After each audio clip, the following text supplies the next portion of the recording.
toute la semaine, iTélé vous emmène en Syrie, à Damas plus précisément, une capitale sous le contrôle total du régime. 5 ans de guerre civile.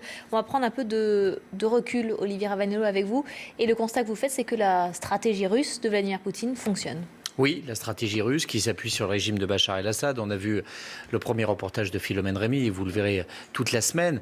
Ce pays, cette ville, Damas, qui à certains moments ne semble pas en guerre. Il ne faut jamais oublier que même quand c'est la guerre, la vie continue. Mais pourtant, on voit bien que le message politique est clair. Ce que veut dire Poutine, ce que veut dire Assad, c'est qu'ils ont et qu'ils sont la solution à ce conflit. À Damas, regardez les images, elles vont vous paraître encore plus surréalistes. On prépare une élection parlementaire. Elle va avoir lieu mercredi. Des affiches où on dit qu'il faut reconstruire la Syrie, qu'il faut aller de l'avant. Une campagne comme on en a toujours fait dans le régime de Bachar el-Assad, avec une fausse opposition, puisque les vrais opposants, ceux qui ont voulu essayer de faire la révolution, eh bien, ou ont pris les armes, ou ont été contraints à l'exil. Et il y a donc ces faux opposants qu'on connaît bien dans ce régime depuis des années, qui vont participer à ces élections avec des représentants du régime, évidemment. Ce régime fait comme si les choses continuaient comme avant, et Assad explique qu'il commence à réfléchir à une nouvelle constitution, comme lui demandent les différentes puissances internationales qui organisent cette conférence, les négociations de Genève. Et jour après jour, il est de plus en plus conforté. Pensez donc, ses troupes progressent, politiquement il donne des gages, il rédige une nouvelle constitution. Ça n'est pas le portrait d'un homme qui s'apprête à quitter le pouvoir, et c'est pourtant ce que les Occidentaux attendent.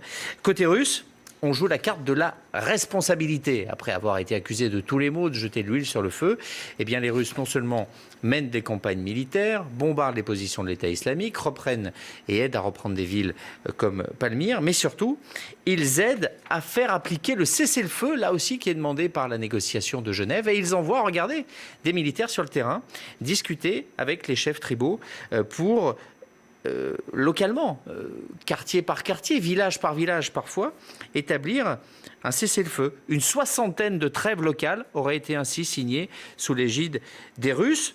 À croire que les Russes sont là simplement pour faire de la diplomatie et qu'ils n'ont pas de militaires sur le terrain, alors que c'est quand même évidemment sur le terrain qu'ils font la différence. Le Kremlin a d'ailleurs commandé 10 000 médailles qui vont être distribuées pour récompenser ceux qui ont pris part à la bataille de Syrie. C'est dire quand même si sur le terrain, ils étaient là, mais ils évitent les caméras, mais ils apportent une aide stratégique.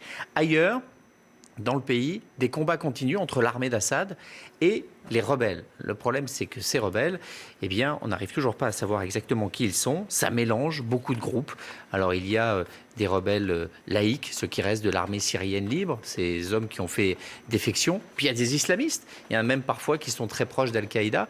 Tout le monde se bat ensemble. Pourquoi ? Parce qu'ils ont les mêmes ennemis. Le premier ennemi, c'est l'armée d'Assad. Regardez ces images, on les a reçues aujourd'hui. Elles sont fournies par le régime syrien et elles montrent des combats entre l'armée syrienne et des rebelles qui ne sont pas vraiment identifiés. Et puis, le deuxième ennemi qu'ils ont en commun, c'est l'État islamique.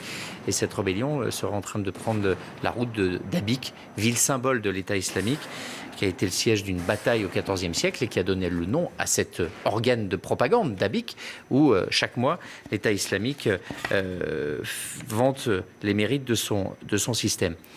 Cette rébellion qui n'a pas de visage, qui mélange des laïcs, des islamistes, des Kurdes, qui n'est pas vraiment soutenu militairement, ni par les Américains, ni par les Européens, qu'on appuie avec des bombardements, mais qu'on n'arme pas, qu'on n'équipe pas. C'est la faiblesse de la position occidentale. C'est-à-dire qu'on ne soutient pas un projet politique. Si vous laissez les Kurdes, les islamistes, les laïcs seuls en Syrie, c'est la guerre assurée, comme au Liban pendant des années.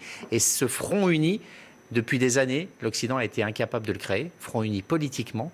Quand vous ne soutenez pas politiquement un camp, vous n'êtes la grande puissance de personne. Et c'est aujourd'hui la faiblesse de l'Occident et c'est la force de la Russie.